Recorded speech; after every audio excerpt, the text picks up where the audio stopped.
저희는 오늘 말씀을 통해서 정말 있어서는 되지 않지만 가족 안에서 우상 숭배가 나타났을 때 우리는 어떻게 해야 되는가에 대한 이야기를 보고자 합니다. 정말 안타까운 일들을 많이 직면하게 되는데 오늘날은 진짜 우상 숭배라고 해서 가정 안에서 정말 바알과 아세라라고 이야기하는 돌과 나무로 섬기는 그런 일들은 일어나지 않지만 좀 더 넓은 의미에서 이단에 들어가 있는, 그리고 하나님을 떠나 있는 그런 경우들을 정말 많이 보게 됩니다. 특별히 이단이 득세하는 이 시대에 이단에 정말 자녀들이 많이 노출되어서 넘어가는 경우를 많이 보게 되는데요. 그럴 때 우리는 어떻게 해야 되는가 늘 고민하게 됩니다. 아마 우리의 입장에서는 어떻게 보면 우리 주변에서 쉽게 일어날 수 있는 일이고 우리 가정에도 일어날 수 있는 일인 것을 보게 됩니다. 제가 아는 어떤 신학교의 교수님이 자기 집안에 관한 이야기를 하면서 신천지에 대한 이야기를 해주었는데, 그 중에 그 집안 안에 있는 그 어린 학생이 신천지에 빠져서 어떻게 그를 데리고 왔는가에 대해서 이야기하는데, 정말 긴 시간을 들여서 그 교수님이 그 아이를 데리고 왔던 이야기를 해주었는데요. 그런 일이 정말 있어서는 안 되는데 우리 주변에도 늘 나타나는 것을 또한 보게 됩니다. 그럴 때 우리는 어떻게 해야 되는가 늘 고민하게 됩니다. 많은 학자들은 신명기 13장 6절부터 11절, 특별히 신명기 전체에 가지고 있는 내용들이 너무 과격하다라고 표현합니다. 오늘 본문에도 이야기하는 것처럼 오늘 9절부터 이야기는 뭐라고 이야기하냐면, 너는 용서 없이 그를 죽일 때 내가 먼저 그에게 손을 대고 후에 뭇 백성이 손을 대라 라고 이야기하면서 10절의 말씀은 특별히 돌로 쳐서 죽일 것을 이야기하고 있습니다. 그래서는 안 되는데 자녀들을 양육하면서 우리도 모르는 사이에 아이들에게 화를 낼 때가 있습니다. 특별히 화를 내면서 어떤 말을 하느냐, 나가, 이런 말을 하게 됩니다. 저도 사실은 저희 부모님에게 그런 이야기를 듣고 살았습니다. 나가라는 건지 말하는 건지. 제가 정말 집을 나가는데 어머니가 쫓아와서 또 나가라면 나가냐 하고 또 죽도록 때린 적이 있었습니다. 이건 정말 그래서는 안 되는데 사실은 그렇게 표현할 때가 있습니다. 그때는 이해가 안 됐는데 이제는 이제 부모가 돼 보니까 그 말의 의미를 알겠습니다. 나가란 말은 절대 나가란 말이 아닙니다. 그럼 어떻게 하란 말이냐? 나가라는 말은 부모의 마음이 얼마나 속상한지 아니까 품 안으로 파고 들어라, 이 말로 지금은 해석이 됩니다. 제 자녀를 키워보니까 매를 때리고 있는데 도망간 녀석들은 그렇게 더 밉습니다. 내 품 안으로 파고들면 때릴 수가 없습니다. 왜냐하면 부모에게 파고들면 그 마음을 알기 때문입니다. 오늘 성경의 본문도 죽이라, 돌로 쳐 죽이라, 이런 말이 나와 있습니다. 지금도 인도나 아랍은 이런 말씀, 이런 율법적인 말씀에 따라서 명예살인이라는 것을 하게 됩니다. 집안에 불미스러운 일이 있으면 아빠나 혹은 오빠들, 즉 집에서 유력한 자들이 가서 사람을 죽입니다. 오늘 성경의 말씀이 그러면 가서 명예살인, 이렇게 우상 숭배하면 죽여버려라, 이런 말일까? 우리는 오늘 본문의 말씀을 엿자적으로만 꼭 보지 않았으면 좋겠습니다. 글자로만 보지 않았으면 좋겠습니다. 왜냐하면 성경은 항상 균형적인 말씀을 가지고 있고 동전의 앞과 뒷면의 모습처럼 같은 이야기지만 정반대의 이야기로 할 수 있을 때가 있기 때문입니다. 오늘 이 말씀에 대한 반대의 본문을 저에게 찾으라고 이야기한다면 저는 마태복음 18장 15절에서 20절에 있는 말씀을 이야기하고자 합니다. 마태복음 18장 15절에서 20절까지의 말씀은 예수님께서 하셨던 말씀인데, 권징에 관한 이야기를 할 때마다 우리는 이 본문을 가장 많이 가지고 이야기합니다. 교회 안에서 어떤 징벌이 필요하거나 혹은 어떤 징계를 할 때 어떻게 해야 되는가. 마태복음 18장 15절은 이렇게 시작합니다. 내 형제가 죄를 범하거든, 이렇게 시작하는데, 즉 형제가 죄를 범했을 때 우리는 어떻게 해야 되느냐에 대한 이야기입니다. 그 내용의 첫 번째는 가서 너와 그 사람과만 상대하여 권고하라, 이렇게 표현되어 있습니다. 오늘 본문의 말씀은 뭐라고 나왔냐면, 신명기 13장의 말씀은 너는 8절에 너는 그를 쫓지 말며 듣지 말며 긍휼히 보지 말며 애석히 여기지 말며 덮어 숨기지 말라라고 표현하면서 오히려 너는 용서 없이 그를 죽일 것을 이야기하는데, 마태복음 18장 15절에 있는 말씀들은 무엇을 이야기하냐면 먼저 가서 그 사람들만 너와 그 사람만 상대하라고 이야기합니다. 그리고 말을 듣지 않으면 두세 사람의 증인을 데리고 가서 그와 이야기할 것을 이야기합니다. 이 이야기는 무엇이냐면 숨기지 말라. 특별히 오늘 신명기 다시 한번 8장으로 넘어가면 그 말 안에는 숨기지 말라, 덮어 숨기지 말라는 말이 있는데, 이것에 대해서 성경이 말하는 것은 무엇이냐면 집안에 우상 숭배가 있거나 잘못된 어떤 하나님을 떠난 일들이 있으면 그때 감추지 말 것을 이야기하고 있습니다. 하지만 마태복음 18장에서 했던 이야기를 다시 한번 비교해 보면 이것은 공개 재판이 아닙니다. 요즘 말로 이야기하는 마녀 사냥, 누군가를 드러내 가지고 잘못된 것을 지적질하고 죽이겠다는 이야기가 절대 아니라는 겁니다. 그 안에서 반면에 쉬쉬하면서 그냥 없는 것처럼 덮어버리라는 이야기는 절대 아닙니다. 이야기한 것처럼 먼저는 그에게 이야기하고 안 되면 증인들을 데려가서 이야기하는, 그리고 교육자들에게나 교회 오픈해서 이 문제에 대해서 덮어 있는 모습이 아니라 공개할 것을 이야기하고 있는 것을 보게 됩니다. 그리고 난 다음에 신명기 13장 9절부터는 그 이후에 너는 용서 없이 그를 죽이라라고 이야기하고, 특별히 네가 먼저 가서 그를 죽일 것, 손을 댈 것을 이야기하는데, 마태복음에 관한 18장에 대한 이야기를 다시 한번 비춰본다면 마태복음 18장의 이야기는 분명히 무엇 때문에 그에게 가서 그렇게 권징에 관한 이야기를 하냐면 그를 용서하기 위해서 하는 것을 보게 됩니다.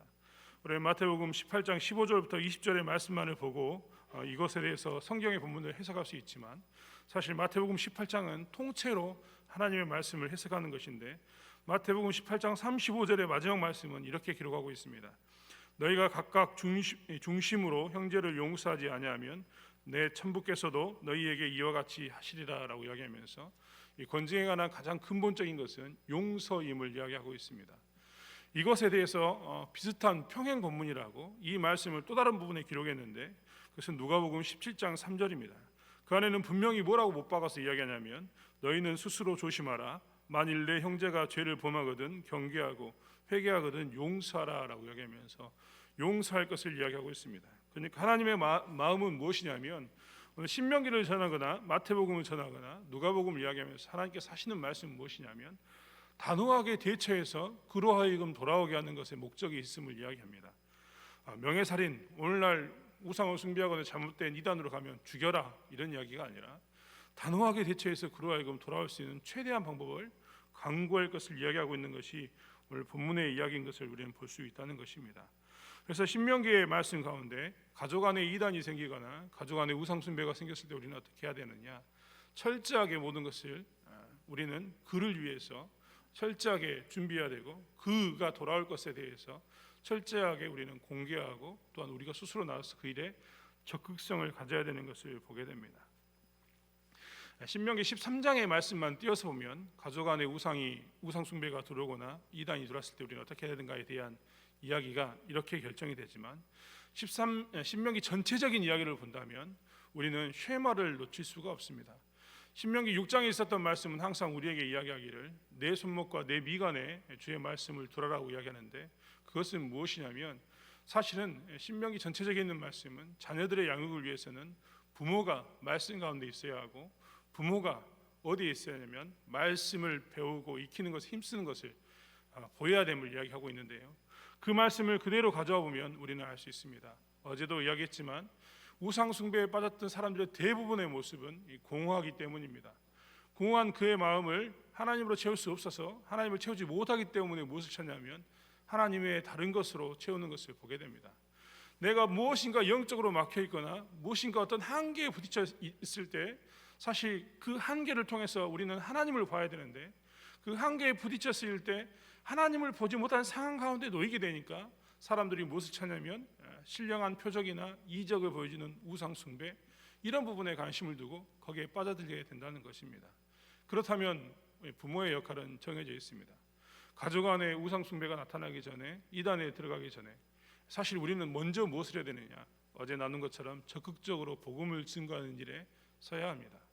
우리는 우리 가정 안에서 사실 그렇기 때문에 복음을 증거하기 위해서 더욱더 손목에 미간에 말씀을 새길 때임을 기억하면서 이 가족 안에 혹여라도 이런 문제가 나타나면 우리는 분명하게 단호하게 어떻게 해야 되냐면 우리부터 먼저 점검을 하고 자녀들에게 나가서 이렇게 사는 것이 옳다라고 그들에게 하나님을 증거하는 것이 필요한 것을 보게 됩니다.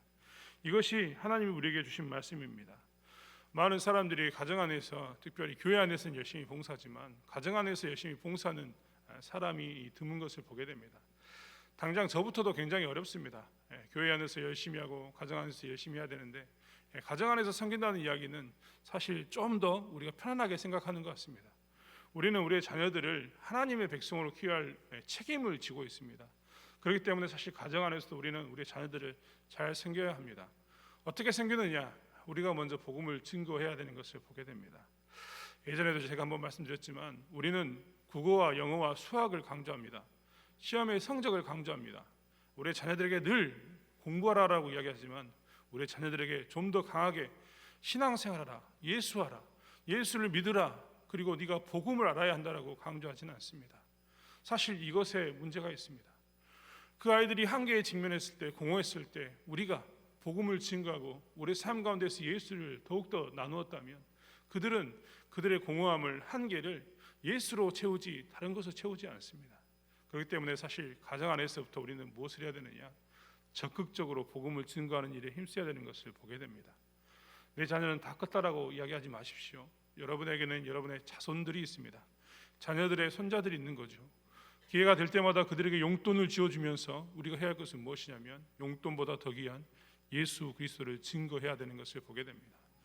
단호하게 복음을 증거하고 단호하게 우리가 이것이 최상의 길이고 최선의 길임을 강조했을 때 우리의 자녀들은 하나님을 쫓을 것입니다. 일전에 생겼던 교회 가운데 제가 진월동에서 교회를 섬길 기회가 있어서 한 5년 정도 그 교회를 섬겼는데 그 가정 안에 한 자매가 이 신천지임이 밝혀졌습니다. 어떻게 밝혀졌느냐? 그때 당시에 신천지에서 나오는 사람들이 명단을 가지고 나온 적이 있었는데 엑셀 파일로 정리된 그 명단을 검색해 보니까 그 친구가 있었습니다. 그래서 그 친구에게 가서 교회가 권면을 했습니다. 권면을 하고 너의 명단이 나왔는데 어떻게 된 거냐라고 물어봤는데 신천지에서 시키는 것처럼 그는 발뺌을 했습니다.